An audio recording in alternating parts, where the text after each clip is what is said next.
नमस्कार, स्वागत है आप सबका राजस्थान की राजनीति को समझने के हमारे इस प्रयास में।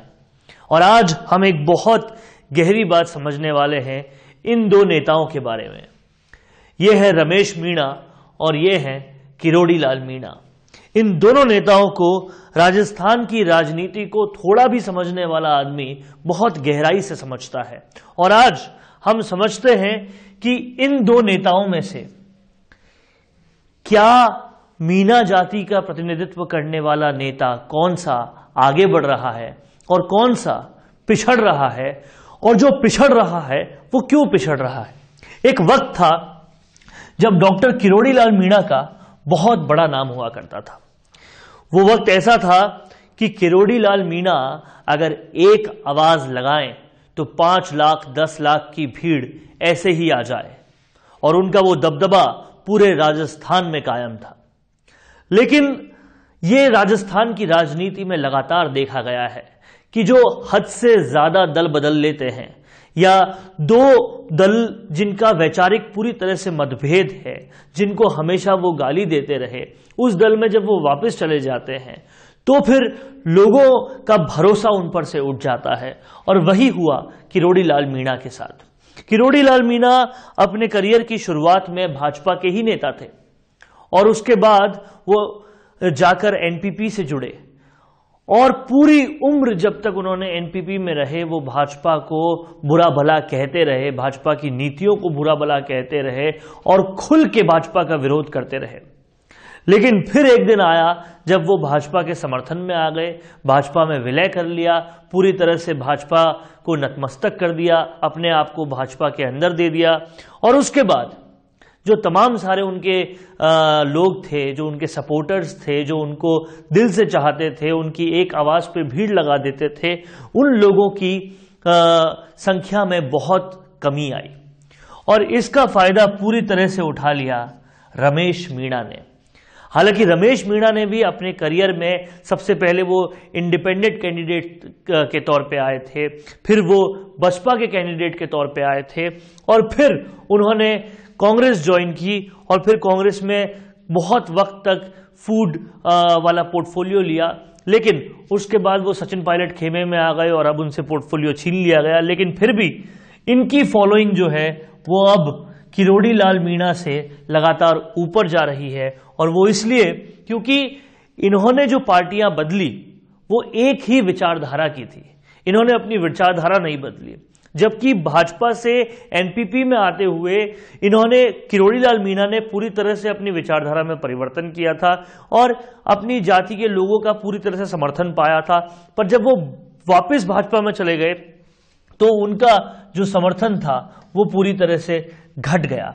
अब अगर हम बात करें राजस्थान में, तो राजस्थान में मीणा जाति का वोट बैंक बहुत बड़ा है और उस वोट बैंक पर अब जो रमेश मीणा है उनका दबदबा ज्यादा हो रहा है किरोड़ी लाल मीणा से। किरोड़ी लाल मीणा के राज्यसभा में जाने के बाद उनका राजस्थान की राजनीति में उतना ज्यादा दखल रहा नहीं और उनके सपोर्टर्स की संख्या भी अब उतनी ज्यादा रही नहीं। जबकि बात करें रमेश मीणा की तो वो लगातार विधानसभा में भी मुद्दे उठाते रहे, अपने जो कंस्टिट्यूएंसी थी वहां पर भी बहुत ज्यादा सक्रिय रहे और फिर अशोक गहलोत सचिन पायलट खेमे में जो लड़ाई थी उसमें सचिन पायलट के साथ रहे और लगातार सुर्खियों में बने हुए रहे और उनके फॉलोअर्स लगातार उनके साथ बने रहे। अगर बात करें रमेश मीणा की पूरी गहराई से तो रमेश मीणा 15 जनवरी 1963 में उनका जन्म हुआ था और सबसे पहले वो एज एन इंडिपेंडेंट कैंडिडेट लड़े थे, तब वो हार गए, फिर वापस लड़े, फिर वो हार गए, फिर वापस लड़े, उसके बावजूद वो हार गए। लेकिन फिर वो बहुजन समाज पार्टी के टिकट से जब लड़े तो उन्होंने अपने निकटतम प्रतिद्वंदी कांग्रेस के कैंडिडेट को हराया और ऐसे वो सत्ता में आए। और उसके बाद फिर वो कांग्रेस से लड़े, जब 14th लेजिस्लेटिव असेंबली में वो कांग्रेस से लड़े और अच्छे वोटों से उन्होंने जीत दर्ज की और उसके बाद वो मिनिस्टर भी बने। लेकिन फिर सचिन पायलट और अशोक गहलोत की तनातनी में उनकी मिनिस्टरशिप छिन गई क्योंकि वो पूरी तरह से खुलकर सचिन पायलट के साथ आए और उनको अपना भविष्य दिखा। लेकिन इनके सपोर्टर्स में कहीं कोई कमी नहीं आई। इनके सपोर्टर्स जो हैं वो लगातार उनमें इजाफा होता रहा, लेकिन किरोड़ी लाल मीणा की क्रेडिबिलिटी, किरोड़ी लाल मीणा के सपोर्टर्स में बहुत भारी गिरावट देखी गई जब वो एनपीपी से वापस आ गए भाजपा में।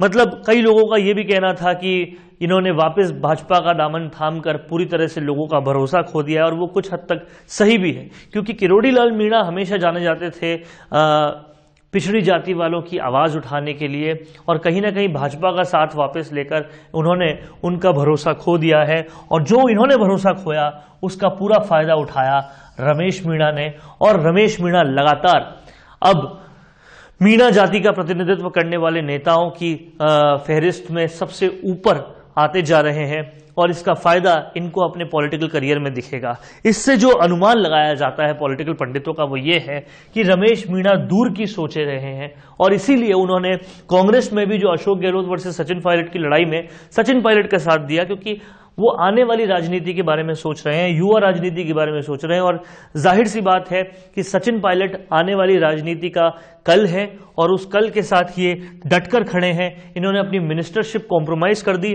और उनके साथ खड़े हैं, तो जाहिर तौर पर राजस्थान के आने वाले भविष्य में मीणा जाति के जो नेता हैं उसमें रमेश मीणा का नाम बहुत ऊपर जाएगा। और किरोड़ी लाल मीणा ने अगर अपने सपोर्टर्स का साथ देने वाली कोई रणनीति नहीं अपनाई तो फिर इनका जो सपोर्टिंग हैंड है, जो लोग हैं, जो संख्या बल है इनके सपोर्टर्स का, वो लगातार गिरता जाएगा। और इसलिए जरूरी है कि ये उन्हें देखें, क्योंकि डॉक्टर साहब नाम से मशहूर किरोड़ी लाल मीणा का एक वक्त पर बहुत बड़ा दबदबा था अपने पूरे क्षेत्र में, और वो दबदबा लगातार कम होता जा रहा है, क्योंकि लगातार कहीं ना कहीं उनके सपोर्टर्स ये मानते जा रहे हैं कि अब ये स्वार्थ की राजनीति पर उतर आए हैं, केवल अपने लिए काम कर रहे हैं, अपने सपोर्टर्स के लिए काम नहीं कर रहे।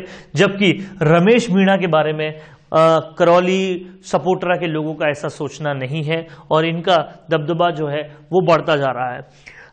रमेश मीणा सचिन पायलट के लिए भी एक बहुत बड़ा असेट साबित होने वाले हैं, क्योंकि सचिन पायलट अगर आने वाले वक्त में जो भी रणनीति अपनाते हैं, वो कांग्रेस उनको बड़ा पद दे देती है और कांग्रेस के साथ रहते हैं, या कांग्रेस से इतर कोई दूसरी पार्टी बनाते हैं, जो भी वो कदम उठाते हैं उसमें रमेश मीणा बहुत बड़े असेट साबित होंगे।